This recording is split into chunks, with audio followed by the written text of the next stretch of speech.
From console players almost winning Fortnite's World Cup using just a controller, to having 6 controller players qualify for this year's FNCS. Here's exactly why your favorite Fortnite pros and players have ditched controller and picked up the keyboard. Back in 2017, when Fortnite first launched, the skill gap was minimal. Input didn't really matter. Everyone had an equal opportunity to win their very first game. However, in mid-2018, things would change forever, when KBM players began building at speeds which controller players couldn't keep up with. Epic Games knew this, and they soon released an update which introduced the Builder Pro configuration, allowing controller players to bind a single key to a building piece, and these buttons could be customized. This was a massive improvement from Combat Pro, which forced players to cycle through their building pieces. Because of Builder Pro, controller players were now able to build at fast speeds, but controller players were yet to face their biggest problem: editing. It was such a unique mechanic that players couldn't get a grip of it. But once again, KBM players would advance faster than controller players would, especially thanks to new game mode, Fortnite Playground. A practice game mode with fast style farming and unlimited respawns, but controller players were still handicapped. Their limited buttons meant that they would have to use a single button for multiple actions. This would add a massive delay in combat when compared to KBM players who were taking advantage of single click, instant editing and reset binds at the time. Everyone eventually came to the conclusion that no matter how much you practiced, if you were on controller, you just weren't gonna cut it. Controller players don't matter. Like, keyboard players are so much better than controller players now, it's insane. It's also insane if you guys are not using creator code Elijah in the Fortnite item shop. Please go ahead and support me by pressing the green tick on code Elijah in the Fortnite item shop. And don't forget to leave a like and subscribe for more videos exactly like these. Now, I'm not saying it's impossible for a controller player to be good. I play controller, and sometimes I struggle to beat KBM players myself. I almost get outbuilt or lose my wall every time, and it's purely just because how fast keyboards can be used. Once again, this doesn't mean that if you decide to play controller that you're guaranteed to lose every fight against a KBM player. But if your goal is to play tournaments and be one of the best in your region, I hate to say this, but right now it's practically impossible on controller. But being as good as a KBM player didn't necessarily matter in the earlier days of Fortnite. Controller players wouldn't even need to verse players on keyboard and mouse, because there was no cross-platform. Only until late 2018, where Fortnite made an update which would basically force you to play against them. Whilst it was possible to turn off the cross-platform setting, the queue times would take forever, because you have to find your own players who are also on the exact same console and are in your same region. But despite these things, cross-platform was not all bad. You could now play with friends who were on different platforms. But this also meant that not being good at building and editing would directly affect the outcome of your game, because you were now versing PC players. Don't get me wrong, back then most times you had a fair chance at beating a KBM player, because everyone's skill was still underdeveloped. But this became a big problem when the average keyboard player was just better than the average controller player. It got to a point where, without a doubt, the skill bar for the average player was now higher than ever. And this only continued to climb because of professional players like Mongrel. His insanely fast builds and edits was something that every player dreamed of having. I remember there became a period in time where almost everybody strived to be as good as the pro players they were watching. If you could even edit half as good as your favorite pro back in the day, you would beat 99% of players you went up against. PC players were now more motivated than ever to be the best they could be, and this only got worse with the addition of Fortnite Creative in December of 2018. Everyone's dreams to become a pro player were now possible.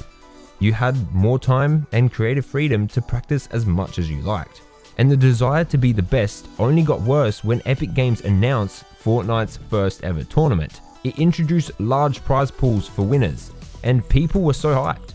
But controller players were still left at a disadvantage. And I feel like Fortnite adding competitive wasn't necessarily a bad thing.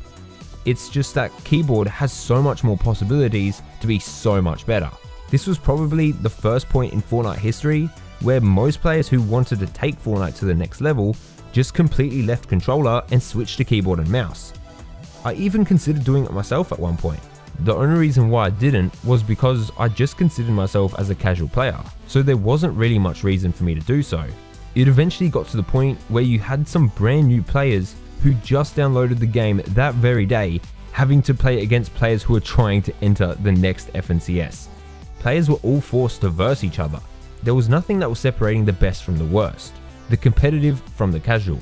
So to fix this problem, Epic would make two groundbreaking decisions.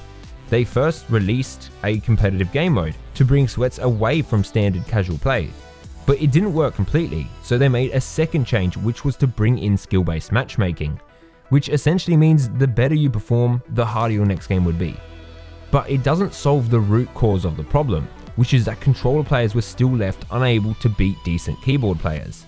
And if they couldn't beat decent keyboard players, what chance would they ever have of completing the big leagues? So Fortnite did something to try and help controller players. They slightly buffed aim assist, but this was only for controller. And this would start possibly Fortnite's largest controversy ever. Oh, what? Controller player! That is a controller player! Controller versus keyboard. This was the ultimate beef between OG Fortnite players, and it almost lasted for what felt like an entire year. Fortnite players who didn't play controller simply thought that controller aim assist was just way too overpowered. When pressing your aim down sights trigger, the game would have a slight drag to pull your weapon towards the opponent. But this became a problem when controller players realized that they could abuse this mechanic by consistently spamming aim and shoot at the same time. This would basically mean that your aim is consistently pulled towards a moving player. It's clear to say that it shouldn't have been like this. Controller is definitely much harder to aim because of how the joysticks are. It doesn't give the complete range of motion that keyboard players have, and it makes it quite hard to track moving players, especially with just your thumbs. So for the most part, having a stronger aim assist was important, especially for players who were newer to controller.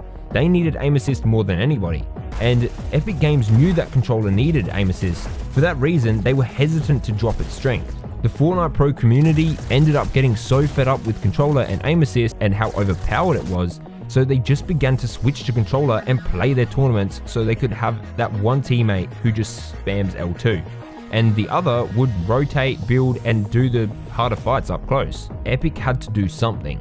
There was just too many complaints against controller aim assist. So in early 2020, they completely nerfed aim assist, and now it feels like it's almost not even noticeably there. It certainly doesn't help out as much as it used to. I've played controller myself before, after, and during the controller aim assist phase, and I must say that the controller aim assist was much needed, and seeing as KBM typically has better builds and edits, it makes sense to give controller players better aim. That way there would be slightly larger competitive advantages for both parties. At the end of the day, realistically, L2 spammers completely ruined it for casual players like myself. And after aim assist was removed, it was what I like to call the separation, where you either decide to stick with controller or switch to keyboard. To no one's surprise, anyone who wanted to take Fortnite seriously knew controller was now useless in the competitive scene because of its aim nerf, so they all switched to PC. And this is the exact reason why we have now ended up with only 6 players out of a 100-person lobby that are on controller. That's massively skewed, to have 94% of the lobby all be on the exact same input.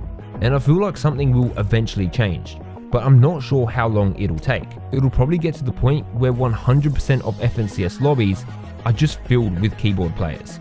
And I think if Epic Games want to take the slightly fair approach, they would eventually split controller players into their own pool of 100 players, so they don't become completely extinct in the competitive scene. But ultimately, if they decide not to do so, I think that every pro in Fortnite will eventually switch to KBM, and majority of all future players who take this game seriously or who want to will do the exact same, which will eventually lead us to the ultimate death of controller pros in Fortnite.